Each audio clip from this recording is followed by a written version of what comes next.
Happy Friday! Good Friday, everyone! Welcome to tonight's session of FAQ Friday. So, my name is Ava and I'll be sharing with you, nakita nyo naman dun sa caption ng video na to, di ba? What's so special about Sunlight SPF 35 PA+++. So, give me a second to check sa group natin. Ayan. Wait lang Just a moment. Check ko lang kung nag-live na. At malinaw ba ang sound. So, if you're tuning in live, comment ka ng live, saan ka nanonood. And then, if you're tuning in replay, comment ka ng replay where you're watching from. Ayan, okay naman. Okay yung sound, no? So, wala akong makitang comments dito kasi sa ginagamit ko. But, bati muna tayo sa mga early birds. Hi, Donna. Si Mabs from Pasig. Sa Vienna, si Donna. Hi, Jen. Si Zane sa Makati. Someone from Batangas. Si Demet, Katanawan, Quezon. So, very quick lang din yung isi-share ko tonight kasi syempre baka some of us would like to spend more time ngayon off off from training, but of course we always want to tune in dito sa mga ganitong klaseng trainings kasi only if you want to grow your business. So if this is your first time tuning in, wag kang mahiyang mag-comment if you're watching it live, and then kung saan ka nanonood. And if you catch this on replay, huwag ka rin mahiya, just comment replay para alam ng mentor mo that you're able to catch the training, no? So, this is the segment of our team where we share answers to frequently asked questions about our business, about our products, no? And sobrang dami nating topics with this. And yung topic natin for tonight, nakita nyo naman what's so special about Sunlight SPF 35 PA+++. So, summer na kasi, di ba? Na-feel nyo na ba? Ang init-init na nowadays. And, ako personally, hindi ako mahilig mag-sunscreen. Kung hindi, brief background lang on myself, no? Kasi before, mahilig kasi ako sa sports. So, from elementary hanggang college, parati ako nasa arawan and I never cared for my skin. I never cared for sunblock.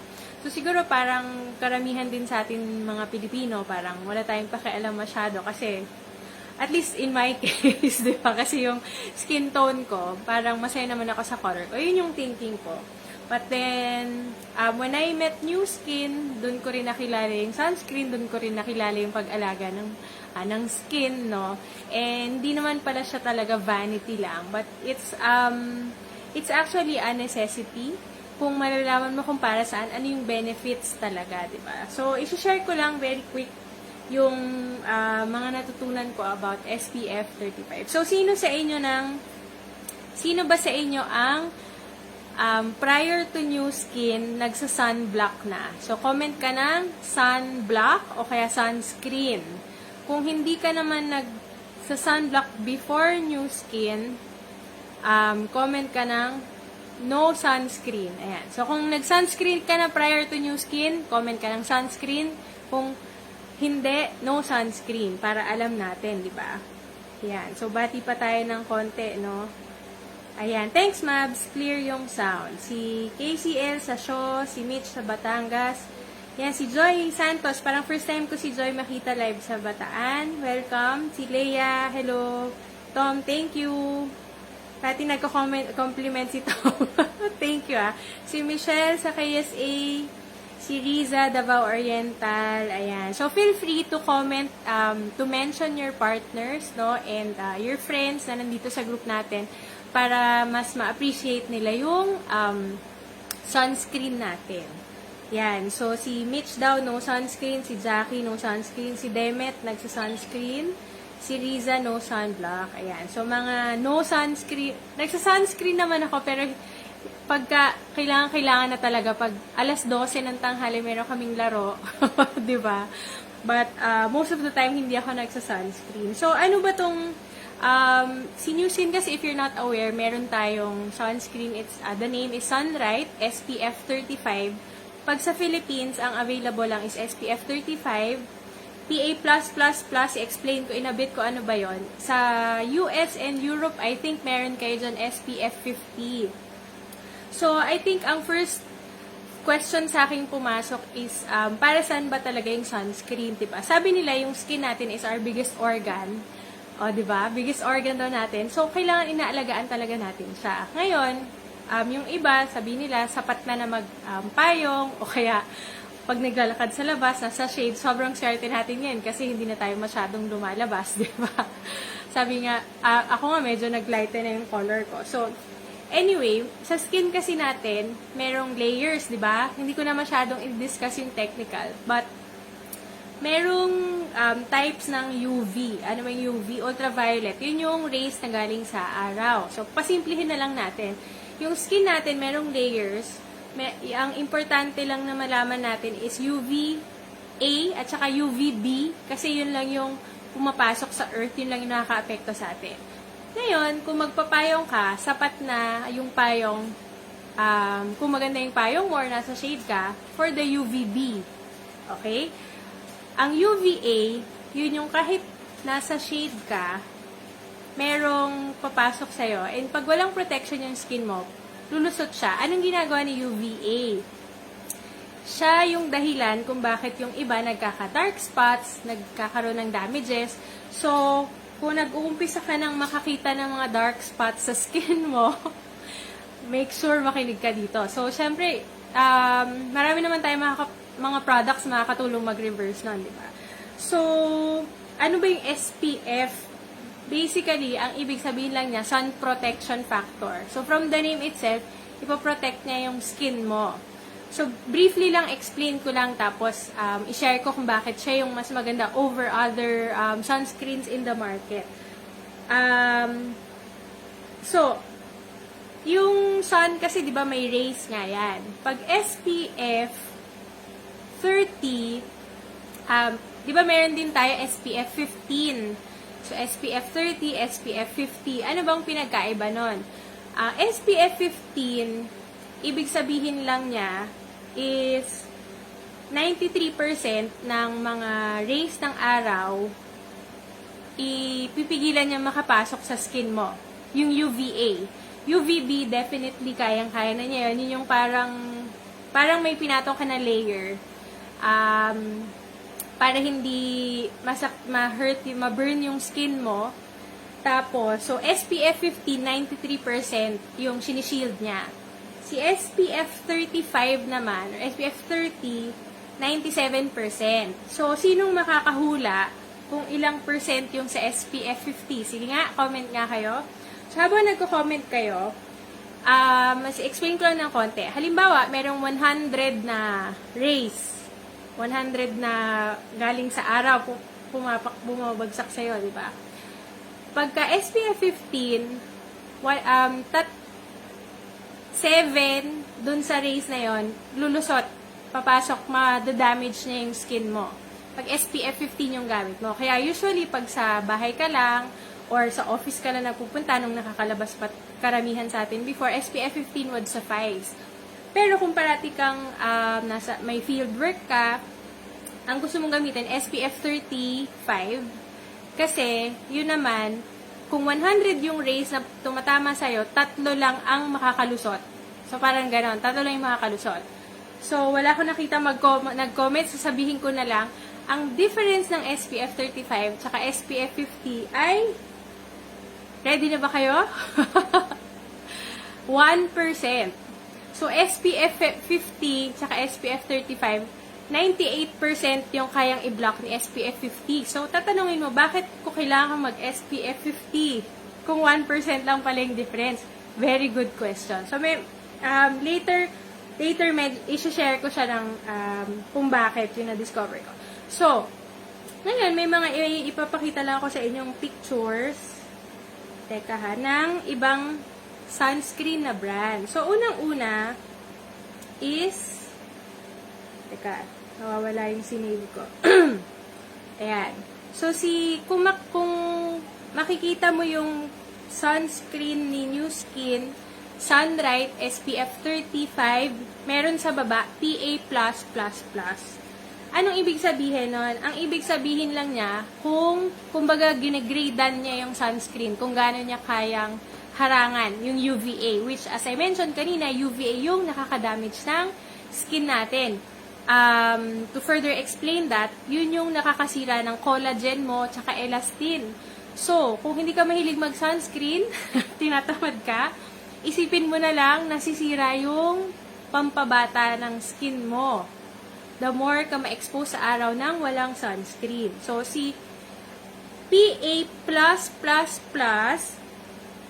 ang grade niya, so kumbaga 100% yung grade mo sa school, yun ay high UVA protection. Yung pinakamataas, PA++++, apat na plus, ultra high naman yon. So, okay na rin, di ba? Parang 95% si New Skin, PA+++. So, kung pipili ka ng sunscreen, titignan mo kung protected ka from UVA and UVB. Kasi yung ibang sunscreen, UVB lang. Another thing, sinabi nga nila na UVA and UVB, di ba? Pero, protected ka ba talaga? PA+++, meron ba siya? So, may mga ipapakita lang ako. Hopefully, kita nyo ba? Yan. So, ito, binura ko na lang yung brand name. SPF 50 daw siya, pero nung sinearch ko kasi, wala ako nakitang plus.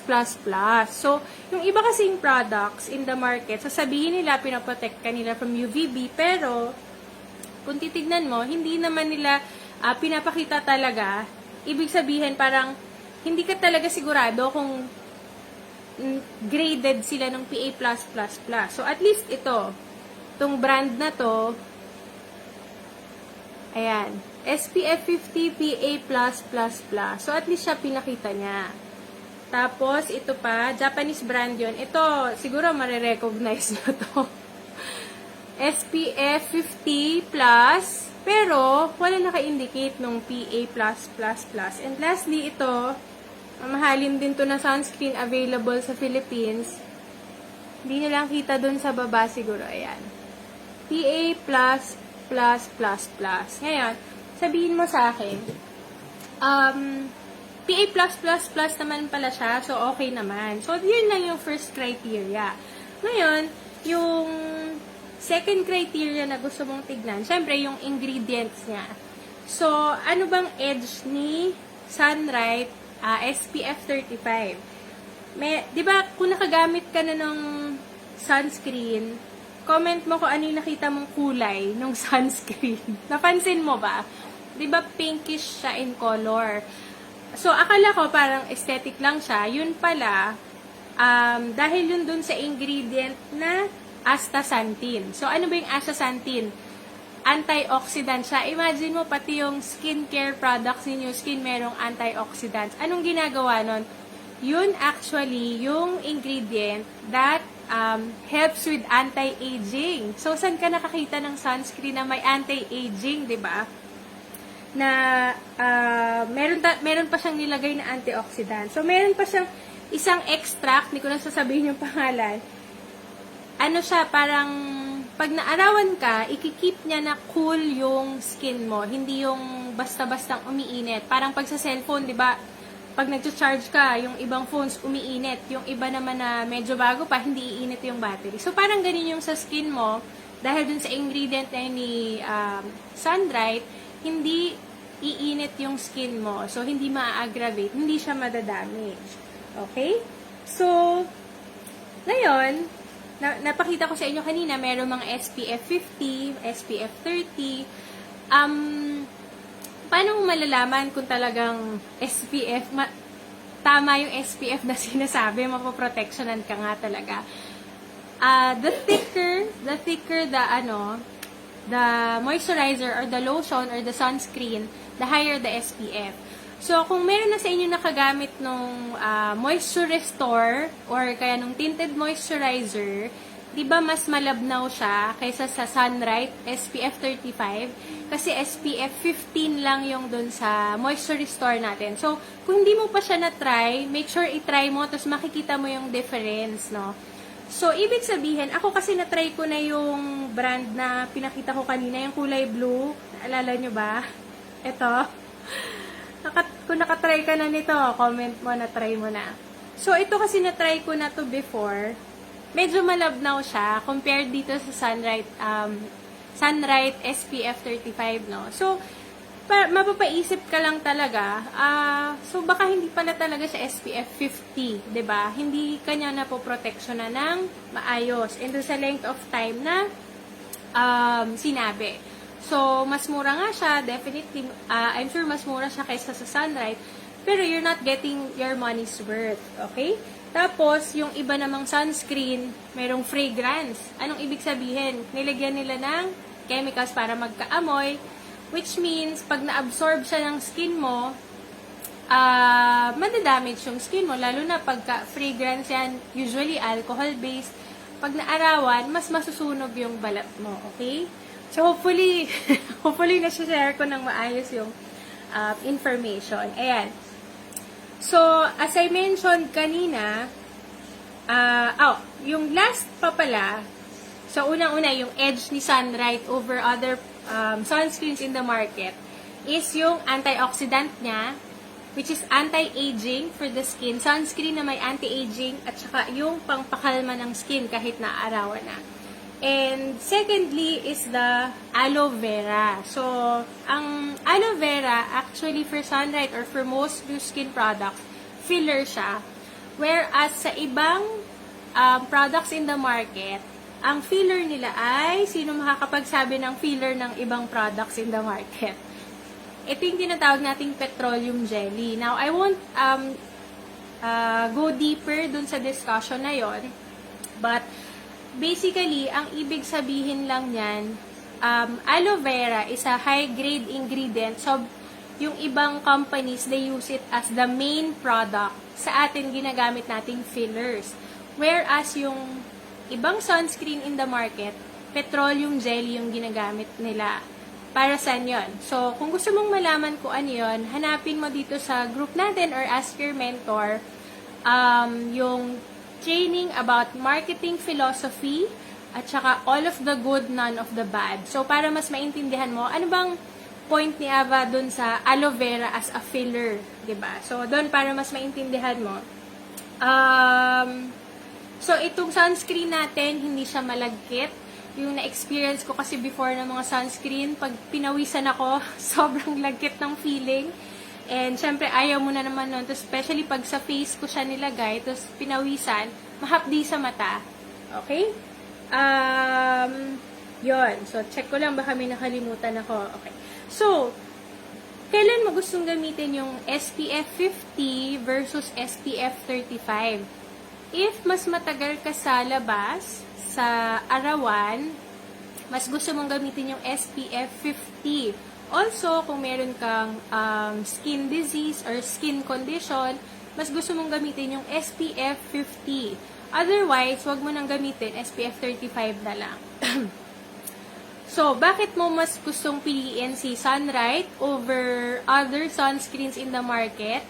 Number 1, hindi siya malagkit pag pinawisan ka. Tapos, pangalawa, meron siyang anti-aging. Tapos, pangatlo, sure ka na high quality kasi even yung filler niya is main ingredient na ng ibang products in the market. So, yun lang. I hope na-enlighten ko kayo about Sunlight, kung bakit siya mas maganda, and bakit mo gustong gumamit ng Sunlight, ng sunscreen, everyday, kahit hindi ka lalabas, basta na-expose ka sa araw, okay na yung SPF 15, ano. Just a few reminders, guys. One more thing pala.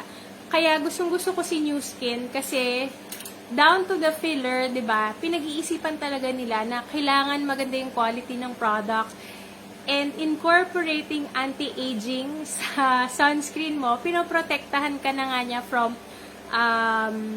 letting your skin age faster dahil sa araw.